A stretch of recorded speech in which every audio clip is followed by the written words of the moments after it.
Today, our mission is very specific and intensely practical. We're building a communicative survival kit for beginner English learners. We're going to extract the functional scripts and phrases you really need to navigate those critical daily life interactions, moving quickly through the A1 and A2 language levels. And our focus is purely on efficiency and function. When you look at the Common European Framework of Reference for Languages, the CEFR, the foundational A1 elementary level, defines success not by, perfect grammar, but by the ability to handle immediate needs. So introducing yourself, using common expressions, Yeah. that sort of thing. Exactly. And being able to communicate simply, provided the person you're speaking with is patient and speaks clearly. Okay, so let's unpack this. We're trying to bypass that stress of slow word-for-word translation. The key strategy, it seems, is internalizing what linguists call formulaic language, or prefabricated chunks of speech. That's it. That's the heart of it. Think of them as instant deployable scripts. Right, they handle entire concepts, so you don't have to sit there calculating grammar rules in your head. Precisely. We need to internalize these frameworks so that speaking becomes automatic, almost like muscle memory. When you master a chunk, you reduce your cognitive load, which is, honestly, the fastest way to overcome that speaking anxiety in high-pressure situations. Let's start with what you're calling the social survival kit. The basics of greeting, courtesy, and transitions. Because in English, even just saying hello has this range of formality you need to get the hang of. Absolutely. The level of formality is immediately apparent. You use hello when the context is unknown or formal. It's the safe bet. It's the safe bet. Then hi is your general default for most casual settings. But if you walk into a group of peers, hey, or even what's up, signals a much more relaxed, informal dynamic. And if someone hits you with that casual, how's it going? Yeah. You don't need to give them your life story, do you? No. The quick-fire, useful responses are phrases like pretty good, not bad, or my favorite, can't complain, which just kind of signals that life is generally stable. Right. And what about the super casual, what's up? Because that's not really a question, is it? Not in the literal sense, it's often just a greeting. So the best responses are really minimalist, not much, or just studying. It just keeps the interaction light and moving. Okay, this brings us to a subtle, but I think a really critical distinction that trips up so many beginners. The difference between what do you do and what are you doing? Oh yeah, they sound so similar. But they're worlds apart in meaning. That small difference, that continuous ecking ending, it changes the time frame completely. Yeah. What do you do is asking for your profession, your job, stable fact about you. I'm an engineer. Whereas what are you doing Yeah. is just about this exact moment. Right. What are you doing right now? And if you mix those up, you might answer, I'm eating lunch, when someone asks about your career, which just leads to a very confusing moment. Let's talk about building politeness into requests. The English language seems to rely so heavily on these auxiliary verbs modals to soften a demand. I mean, why can't a beginner just say, give me the menu? Because it sounds like a command, it comes across as rude in almost any cultural context. To ask for permission, you really have to use those modal verbs. We'd recommend prioritizing, may I have the menu, over can I have the menu. Even though can I is so common. It is, and you'll be understood.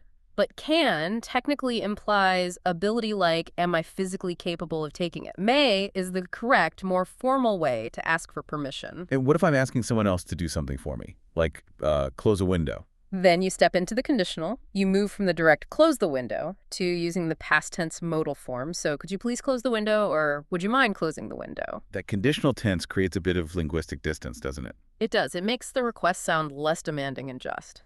Far more respectful. That structural shift is the key insight. Okay, what about the graceful exit? You don't want to just stop talking and walk away. No, definitely not. The standard respectful closing is, it was nice chatting with you. Or if you want something more casual and universally friendly, have a good one. Works perfectly. It just means have a good day or evening or whatever. And if I need to signal, I'm leaving because I have somewhere to be. Yes, the verb heading is really useful here. You use the construction, I'm heading home now, or I'm heading to the gym. It's much smoother than I'm going home.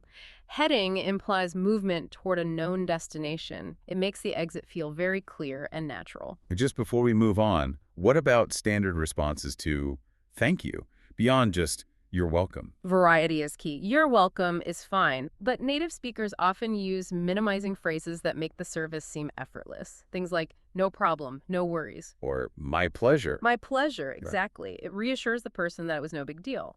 We also need agreement phrases like, that sounds good for a suggestion, or that works for me for an arrangement. Okay, let's move to segment 2, transactional English. We're talking about predictable, essential scripts for, well, for feeding yourself and finding basic necessities. The restaurant environment seems like a fantastic place to practice because the conversational flow is so formulaic. It's a foundational script for beginners, and the #1 crucial rule for ordering is to avoid saying, I want. Right, it feels blunt, demanding. It is. You have to use that conditional form we just talked about. I'd like the pasta, or I would like the steak. Or if you're pointing to something on the menu, I'll have that. Works really well. Yeah. It implies the server should bring it to you. And what are the key inquiry phrases I might need before I order? You should be prepared to ask about what's not on the main menu. What's today special is a great one. Or if you have dietary restrictions, a direct, clear question, do you have any vegetarian dishes? Or is this dish gluten-free? And for dining in a group, how do you have that collaborative conversation about what to order? You use comparative language and soft suggestions, so instead of stating a fact, you express a perception. The spaghetti looks really good. Or you offer a subjective opinion. I think the pasta is better than the soup. It just allows the group to negotiate. So once the meal is over, what are the closing phrases? How do I get the bill? Simple, clear, and direct. The accepted script is, I'd like the check, please. In British English, you might hear the bill. Right. And when the server thanks you or says, enjoy your meal, you have to know how to respond, usually by echoing their kindness, you too, or thanks, you too. Okay, switching gears to shopping. The functional language here seems to focus on 3 things: price, location, and inventory. For a beginner, what's the simplest way to ask about cost? How much is this? Keep it simple, direct. Point if you have to. Avoid getting tangled up in complex sentences. And when you're totally lost in a big store and need directions? Use the standardized location question. Excuse me, where can I find the milk? Or where can I find the restroom? It's a structure that staff are trained to recognize instantly. I thought it was interesting. Our sources had this anecdote about a customer buying a T-shirt. She asked, what sizes do you have? And, well, her preferred color was only in small and medium. She bought the medium and joked her husband had 30 days to lose weight. It just highlights how successfully navigating that simple transaction can really build your confidence. Exactly. Functional English isn't just about getting information. It's about being able to engage in that small, lighthearted back and forth. So knowing the script for checking inventory, what sizes do you have, and do you have this in a different color, is so empowering. Now, let's look at the next high utility scenario, navigating logistics. Specifically public transportation. You need some core vocabulary just to get oriented. Yes. First, you have to nail down the nouns. You need to know bus stop versus train station. The platform, that's the area next to the tracks where you wait. Then you have the conductor or driver and the ticket booth or ticket machine. When you're buying a ticket, this is where beginners often struggle with specific terms. We need to clearly differentiate a single trip and a round trip. Indeed. You have to know the terms. A single ticket is for a one-way journey, and a return ticket is for a round trip. The dialogue is very structured. I'd like a ticket to city center, please.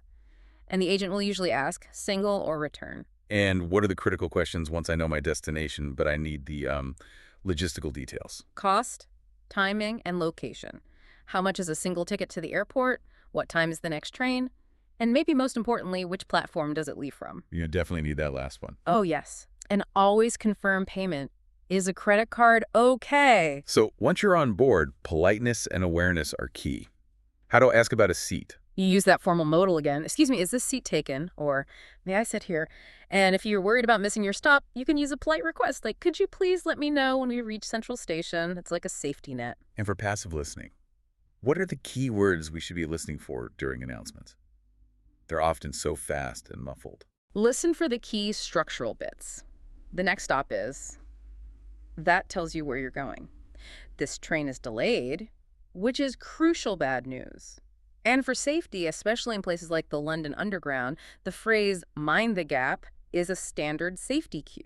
And a quick cultural note, in many English-speaking areas, people queue. They make a line. A very important point. Cutting in line is a big social no-no, so look around, find the queue, and join it respectfully. Yes, and always start with, excuse me, if you need to pass or ask a question. It just eases the whole process. Okay, now we move to what might be the highest stakes scenario, health communication.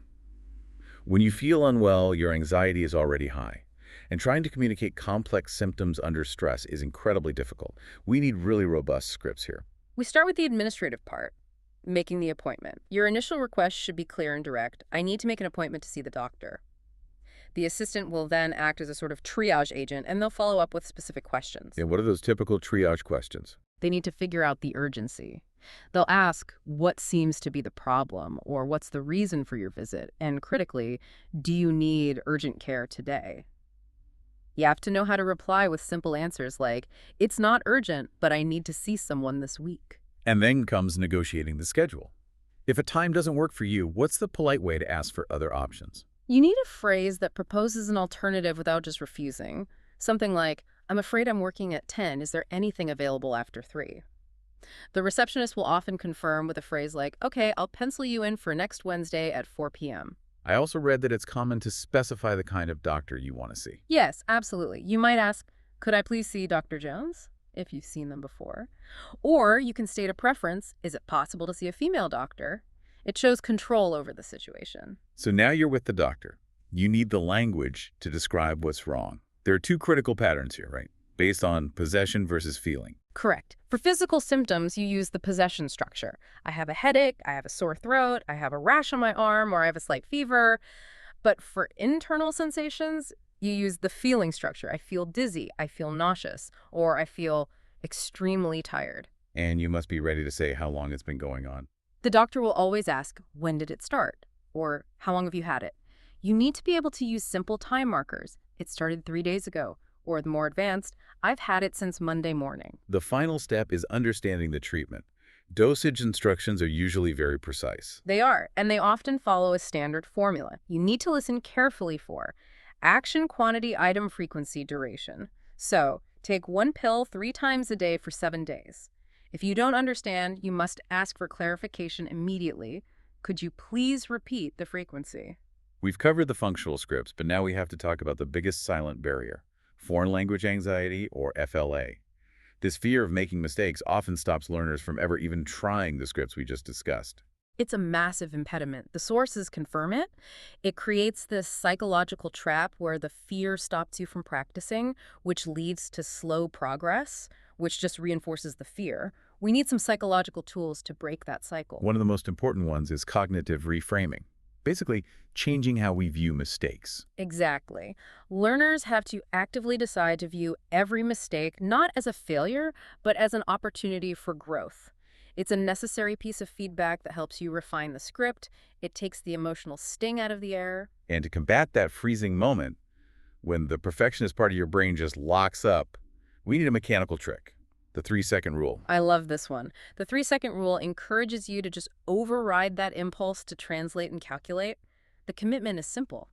Start speaking within 3 seconds of a prompt. It forces you to rely on the chunks you already know, rather than waiting for some perfect sentence you haven't learned yet. And this goes with simple relaxation techniques, I assume. Oh, absolutely. Just taking 1 deep breath before you respond can physically calm your nervous system in that high-pressure moment. Let's pivot to building fluency through habit stacking. Proficiency isn't built in one big session, but through small daily routines. What's the most impactful small habit? Consistency. Don't try to learn 50 new words a day. Just aim to learn 3 new words daily, maybe with your morning coffee. This small, sustainable effort adds up to nearly 1,000 functional words in a year. That's enough to handle most daily conversations. I really like the habit of connecting language directly to action. What's the best way to do that when you're alone? Narrate your life. Talk to yourself in English while you're doing chores. Literally say out loud, I'm opening the fridge, I'm taking out the eggs. This connects the physical action to the English phrase, and, crucially, it instantly shows you where your vocabulary gaps are. You might realize you don't know the word for whisk. And for a quick brain training exercise before sleep, Write a 1-sentence journal every night. It's a tiny, low-effort task that forces your brain to summarize your day in English just before you rest. It really reinforces thinking in the language. and finally, a private practice technique for fluency and accent. That would be shadowing. This is where you repeat an audio track, a scene from a movie, a news report, at the same time as the speaker. It's private, it's low stakes, and it builds the muscle memory in your mouth needed for fluent speech and rhythm, much more effectively than just listening. So what does this all mean for you, the listener? I think the core takeaway from this deep dive is that communicative competence really relies on deploying these formulaic chunks, these scripts for survival, not on having perfect grammar. The mission is always connection, not perfection. And if we connect that back to the bigger picture, these frameworks give a beginner learner a sense of control, whether it's asking for permission, do you mind if I, or handling a situation gracefully, I'm sorry to hear that. Hmm. These scripts are really tools to manage the performance anxiety that comes with speaking a new language. And we saw that the search for confidence often intersects with these deeper psychological needs for control. While we focused on verbal scripts, the source material noted how people rely on non-linguistic rituals, like carrying a lucky blue tie to a meeting or other superstitions, just to feel mentally prepared. That raises a really important question for you, the listener. If these memorized verbal phrases are your English script for navigating daily life, what non-linguistic rituals or beliefs do you rely on in other stressful situations to feel confident and prepared? Think about that routine, that object, or that mental habit that hits your internal reset button before you have to perform. Because sometimes having that foundational confidence is just as important as having the vocabulary. We'll see you for the next deep dive.